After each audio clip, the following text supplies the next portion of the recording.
Welcome to Richplanet TV. I'm Richard D. Hall. I'd like to welcome back a familiar face to Richplanet Television. It's mind control researcher Neil Sanders. Welcome back, Neil. Thank you very much for having me, Richard. And there's been a lot of people requesting that I get you back on the show, so just to let you know that. Now, as I said, Neil Sanders is a mind control researcher, and just to mention your two books, Neil, that you wrote these, what, in 2013, was it? I did, yeah, right at the end of 2012 they came out. Right.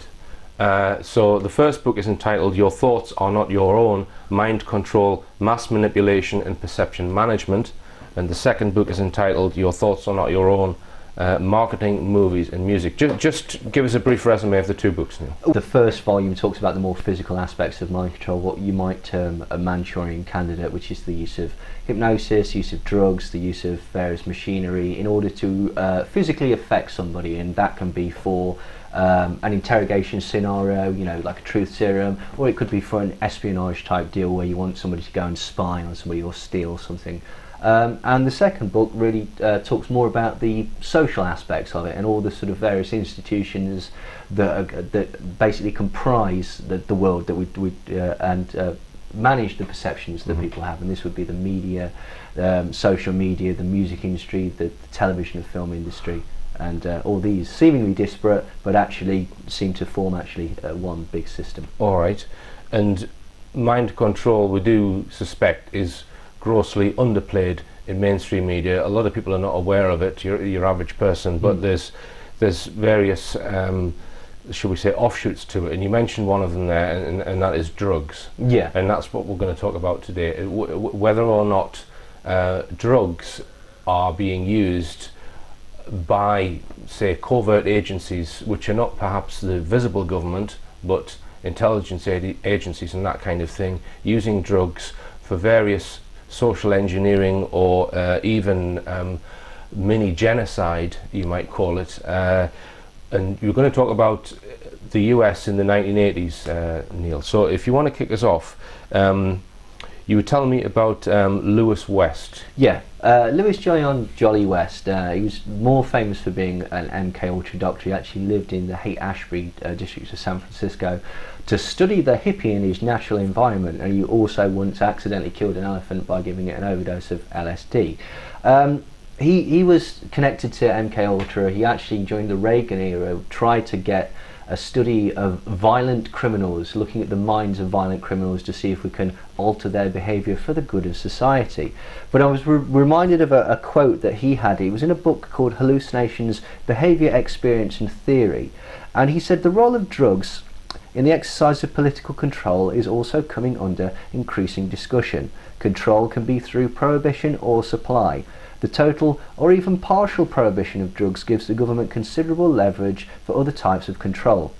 One application would be the selective application of drug laws against selective components of the population, such as members of certain minority groups or political organisations.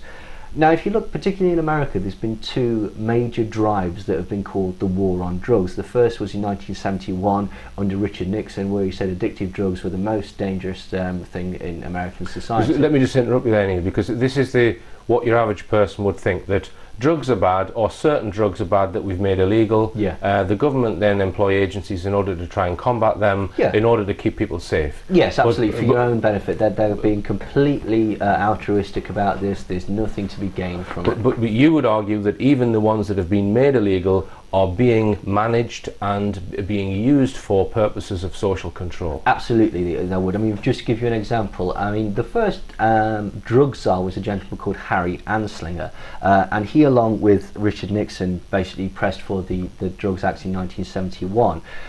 What this was actually about, it wasn't to do with rising crime or rising rates of drug addiction or anything like that, aside from the heroin which was coming back from Vietnam. It was principally against marijuana at that time, and the reason was because it was a way to criminalise the youth movement. It was also a way to criminalise the Black Panther Party, and also specifically to persecute blacks and Mexicans with some degree of legitimacy, because, as I say, they were considered, you know, that's where a lot of the marijuana came from, particularly into California and such like that at the time. Similarly, the 1982 Reagan war on drugs was not actually based on crime or rising levels of criminality, but was actually biased against black communities. It was launched in a response to racial politics, not increasing levels of drug addiction. The war on drugs in 1982 was actually part of the Republican Party's Southern policy. Now, the Southern policy was a marketing campaign that was arranged to appeal to poor white voters, particularly in southern states that actually that were threatened by civil rights. And so the Reagan administration actually paid news agencies and advertising companies to focus on the urban inner city, black neighborhoods, black drug dealers, black users, and to hype the supposed epidemic of crack babies. And this policy was basically used to swing the votes of certain Democrats towards the Republicans by putting a racial spin on the situation, basically stereotyping crime and drug crime as specifically a black problem that only the Republicans would be brave enough to deal with. So somewhere like Harlem, Neil, that has had drug problems, yeah, you think that's all been engineered then? Is that what you're saying? I do, particularly Harlem. I mean, how is it engineered? What is it? Not just people who've got nothing to do and they want to experiment with drugs, and then they tell their friends, and then it all pans out like that, and then the government try and combat it. Well, where did the drugs come from in the first place? Now, particularly with Harlem. Now, prior to Harlem, basically, there's something that's connected with Cuba and the Mafia, because the Mafia seemed to be the conduit by which the CIA managed to flood America with drugs, particularly in the 1960s. I mean, the Mafia were basically, they don't deal drugs themselves. They get people like, two famous examples would be J. Sebring was dealing to the Hollywood crowd, and sometimes a gentleman called Charles Manson would also deal drugs for them as well. But the point is that in areas like Harlem, they had a gentleman called Frank Lucas. Now, initially, he was with Bumpy Johnson, and they were being basically supplied with the drugs by the Mafia, who were getting it from the French Connection. You may know that there's the film The French Connection, and that's where they were getting it from. What he managed to do was he managed to undercut the Mafia by getting it directly from the Golden Triangle. Now, how he managed to do this was he had a cousin, or someone who married his cousin, a Master Sergeant called Leslie Ike Atkinson, who was also better known as Sergeant Smack within the DEA and various other circles.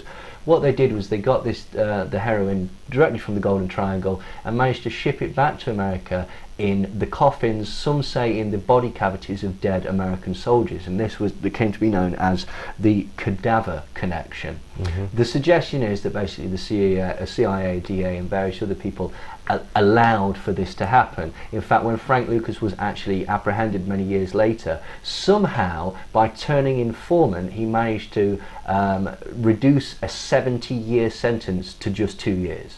That's pretty impressive. All right, so the DEA, that's the Drug Enforcement Agency, you think were allowing certain major mass transportations of drugs into America? Oh, I know they were. Like, and for what purpose, Neil? Well, I mean, in that particular instance, I mean, one of his business partners was Melvin Combs, who's Sean Puffy Combs or Puff Daddy's father. The reason that I would suggest that they were doing that is to gentrify a population. What you can do is you can run down and economically ruin an entire city or an entire area, which then leaves abandoned neighbourhoods and run down buildings. Corporate interests can come in, they can buy up the land for a greatly reduced price, and then they can put in things like condominiums. For example, recently in Harlem they had what was called the Harlem Renaissance, which is great apparently because Harlem's now got all these fabulous wealthy businesses and places to live and such like that, but the people who originally lived there have to move away. They have to move away. Are the CIA involved in drugs? Well, Michael Levine, a former DEA agent, said the CIA is the kingpin of the drugs game. All right, well, let's just comment on something in now, because you're talking about the 1980s era. You told me what the nickname for Chicago currently is. Yeah, Chirac. Chirac. Yeah, because he's got a higher death rate than Iraq. Like and why is that? Because basically you've got lots of gangs of young kids who are selling drugs and fighting each other for turf. Now, the reason that Chicago is so particularly plagued with drugs is to do with Mexican cartels, particularly the Sinaloa cartel. Sinaloa cartel was run by a gentleman called Joaquin El Chapo Guzman, or El Chapo, which means Shorty, it's his nickname. it was provably financed by the CIA. And to allow, and the ATF, which allowed the constant flow from I think of about 2001 to about 2009 of drugs into Chicago. At one point the Sinaloa cartel was actually providing 90% of all drugs in Chicago, which gives you a perfect example of how these social situations can create such chaos. In a few years' time they'll sweep in and Chicago will be made into a very, very nice place to live, moving these people and basically, for want of a better phrase, letting them kill each other. So you contend then that the CIA, if it wanted to, it could stop the flow of drugs and end a lot of this gun crime, is it? If it wanted to. I think that drugs are used. But it allows it to happen. Yeah, I think that drugs are used alongside what is publicly perceived as criminal organisations, and it serves a lot of functions. It allows people to basically become lotus eaters, which basically means that they're not going to get involved with politics. It criminalises whole sections, and it causes chaos. It causes these own little sort of economic systems within cities. And then you can go further than that. It gives the government the perfect excuse to crack down on people.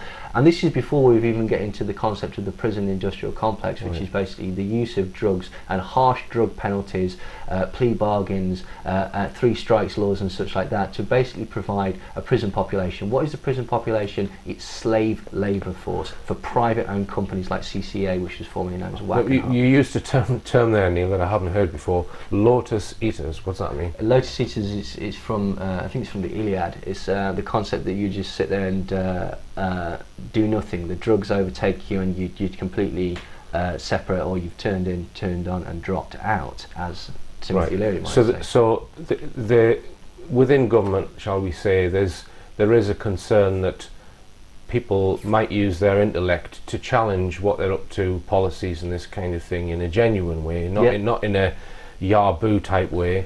But in order to stifle that, you think that the drug running, which has been run by the CIA, is all part of that.